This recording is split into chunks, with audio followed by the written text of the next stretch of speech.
চলে আসলাম আবার একটা ছোট্ট ইনফরমেশন নিয়ে তোমাদের কাছে। আমি ঘুম থেকে উঠে মর্নিং পোস্ট করেছিলাম, তখন অবধিও ঠিক ছিল। তারপর 10টার পোস্ট করতে গিয়ে দেখি ফেসবুক আমাকে সাসপেন্ড করে দিয়েছে। আর কেন করে দিয়েছে সেটা তুমি আমার ভিডিওটা পুরো দেখো, নিশ্চয়ই বুঝে যাবে। আর এরকম যদি হয় তোমাদের মধ্যেও হতে পারে, কি অবশ্যই হবে, যারা নতুন কাজ করছো তাদের নিশ্চয়ই হবে। তো কী করতে হবে, ভিডিওটা স্কিপ না করে পুরোটা দেখবে, আশা করি পুরো বুঝতে পারবে। তো তার আগে বলে নিই, যারা আমাকে চেনো তো চেনোই, আর যারা চেনো না জেনে নাও, আমি প্রসেনজিৎ সাহা, বঙ্গাইগাঁও, আসাম থেকে। হ্যাঁ, ঘুম থেকে উঠে যখন সকালে আমি 10টা রিল পোস্ট করতে গিয়েছিলাম, তখন দেখি আমাকে সাসপেন্ড করা। তো সাসপেন্ড কিছুর জন্য করেছিল, তো আমি তোমাকে স্ক্রিনে শেয়ারের মাধ্যমে দেখাবো বলেছি। আর জেনে নাও, জিনিসটাও জেনে নাও কিছুর জন্য হয়েছিল। তারা ফেসবুক আমাকে আইডেন্টিফাই করেছে। আমার যে অ্যাকাউন্টটা, এটা অ্যাকচুয়ালি আমি ইউজ করছি না, অন্য কেউ ইউজ করছে।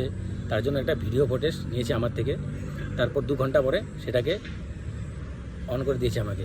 আর লেখা ছিল ওখানে, যদি আমি ফেক অ্যাকাউন্ট হয় আমার, তবে সেটাকে পার্মানেন্টলি সাসপেন্ড করে দেওয়া হবে।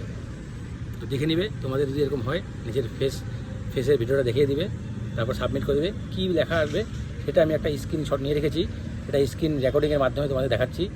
দেখে নাও, অনেকটাই কাজে লাগবে, তোমাদেরও আসবে, নিশ্চয়ই আসবে যারা নতুন কাজ করছো। চলে আসলাম আমার মোবাইলের স্ক্রিনে, খুলে নেব হোয়াটসঅ্যাপ। কেন কি হোয়াটসঅ্যাপে রেখেছিলাম আমার স্ক্রিনশটগুলো। আর স্ক্রিনশটটা দেখে নাও, কী লেখা আছে এখানে, record a video yourself. মানে আমাকে একটা ভিডিও রেকর্ড করতে বলছে, to make sure that you are a real person. আমি রিয়েল পার্সন কিনা সেটার জন্য একটা ভিডিও বানাতে বলছে। আর ভিডিওটাতে কি করতে হবে সেটাও নিচে লেখা আছে। মানে তোমার capture your face difference angle, মানে তোমার মুখের ফেসটাকে, আমাদের মুখটাকে চারিদিকটা দেখাতে বলছে এই ভিডিওটাতে। তারপরে রেকর্ড ভিডিও আছে যে, ওটাকে ক্লিক করে দিবে, নতুন একটা ইন্টারফেস খুলবে। আর ভিডিওটার মধ্যে এই পেজটার মধ্যে লেখা আছে কি করতে হয় তোমার। Use a well it area, মানে ওই এরিয়ার মধ্যে ফেসটা রাখতে হবে। Hold your phone I level, এরকম লিখতে বলছে, সব কিছু বলছে। তারপরে মারি দিবে, তারপর করে দিবে স্টার্ট সেলফি লেখা আছে যে, ওটাকে ক্লিক করবে। ওটাকে করার পরে এরকম একটা ইন্টারফেস করবে। আর এখানে ফেসটা রাখবে তোমার।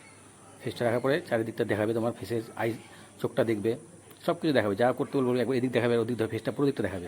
দেখানোর পরে তোমার এখানে কাম শেষ হয়ে যাবে। শেষের পর আরেকটা পেজ খুলে আসবে। আর সেই পেজটার মধ্যেই লেখা থাকবে তোমার, তুমি আবার কখন খুলবে না খুলবে এটা তো কিছু বলা লেখা থাকবে না, কিন্তু হোয়াট হ্যাপেন নেক্সট লেখা থাকবে। হোয়াট হ্যাপেন নেক্সটে তোমাদের কিছু করার দরকার নিজে খুলে যাবে 1-2 ঘন্টা পরে। যদি কারো না খুলে, বাই চান্স যদি কারো না খুলে, তবে আবার অ্যাপ্লাই করতে বলছে লাস্ট লাইনে।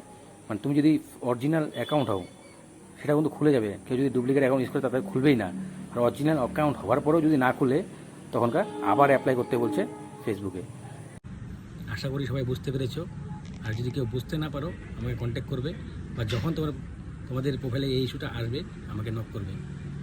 আমি সব সময় তোমাদের পাশে আছি, মুখ দিয়ে বলছি না, করে দেখাবো। ভালো থাকবে, সুস্থ থাকবে, পরিবারের সাথে হাসি খুশি থাকবে।